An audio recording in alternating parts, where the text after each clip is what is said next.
I will be reviewing the book Feminism is for Everybody by Bell Hooks. Going into the book, I thought it would be a great learning experience for me. I had never really learned about feminism, and I got most of my feminism knowledge from the media. So I went into it much like her opinion on what many people think of it, as a bunch of angry women who want to be like men. While I didn't quite think that was the exact definition, I feared the majority of feminists felt closer to this. When I opened up the book, I was quite surprised by the introduction. In the preface, it was very clear and to the point. She gave a direct definition of feminism right away, and I felt like I understood what she was trying to say.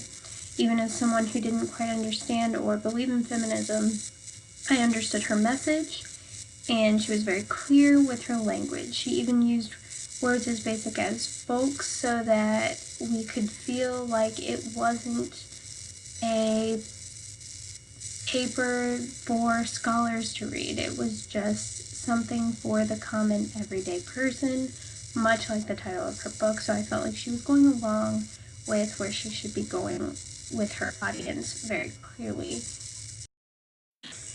Bell Hooks organizes her book with movements within the feminist movement. She discusses revolutionary versus reformist movements, for example.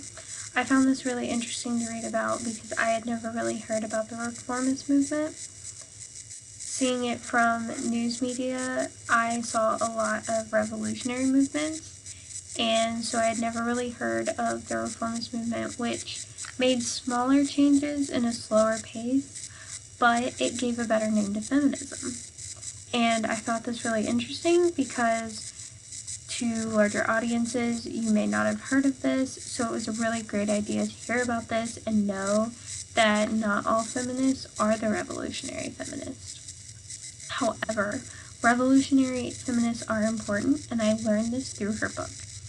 She explains why that revolutionary feminists do what they do and how they progress a lot further and a lot faster, and there's just a lot more passion there.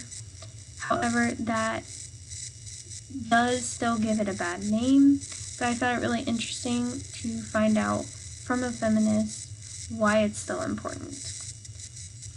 So if you're not educated in that, you may want to know more about it.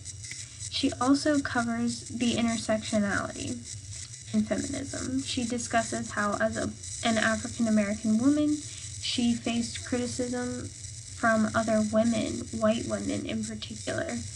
However, I felt like this was a lot from her past, and she never brought up how it has been a real impact on her in today's times. And I felt like in a book that is supposed to be up to date, teaching us in today's times how feminism can affect us, we should know more up-to-date information. And she also talks about third world and first world problems. She discusses how these third world problems are still prevalent and we need to make more progress on them if we want to move forward and really make a big impact. However, she still brings up first world problems, and I thought this really interesting because we oftentimes think about the big problems and the big picture first.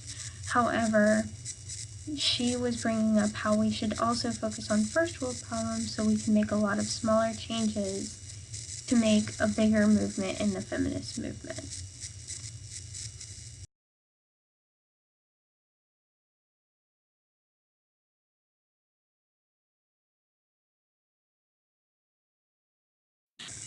Bell Hooks discusses some heavier topics in the book as well, one of which is patriarchal violence. She talks about how women can also be oppressors and how this hurts the feminist movement because it's not only men but women who are oppressors. And I felt that it was great that she was including that men are not always the oppressors and men have a place in feminism as well. But I felt like this was one of the sole places that she mentioned that men could be a part of feminism in a more descriptive way. Throughout the entire novel, she mentions that men can be a part of feminism, but she never exactly explains how. In this chapter, she explains that men can be the abused instead of the abuser, but she never quite goes any further than that. I felt like I was really interested to see where men could be a part of this because it's not as advertised, and I didn't quite get the answer that I was wanting. She also discusses Christianity. As a Christian, I was really interested to see how she felt that Christianity could fit in, since she wanted this book to be including everyone. She did mention that some females have felt like they could fit into feminism, but in order to do that, they had to change their beliefs. And to me, changing your beliefs isn't quite sticking with your faith. So I was confused as to how Christians could fit into this, and I felt like she was making a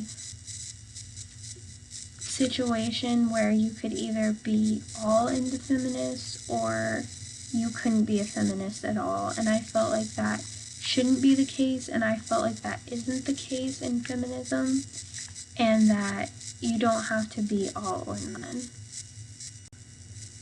This can also push your audience away, and if feminism is for everyone, why would you want to push your audience away? However, I was really interested to see the differing opinion, and I felt like she represented a more radical side well. Bell Hook's overall goal was to educate and to show that feminism is for everyone. I think that overall she did a great job of educating her audience in what feminism was. As someone who only knew what feminism was through media, she did a great job of explaining it to the common person. However, I do not think that she included everyone in the title Feminism is for Everybody. She was very stark on if you did not believe every part of feminism, you really could not be a full feminist. And through her more hot topics such as Christianity and patriarchal violence, I feel like she pushed more of her audience away and did not allow them to seek feminism. Would I recommend this book? Yes. To educate yourself on ideas that you've never seen before, I feel like everyone should be able to read this book and understand it quite well. And I think it's a great way to learn more about feminism from a source of a person who's gone through it her entire adult life. It gives you a new perspective aside from the news, and you can learn a lot of new things.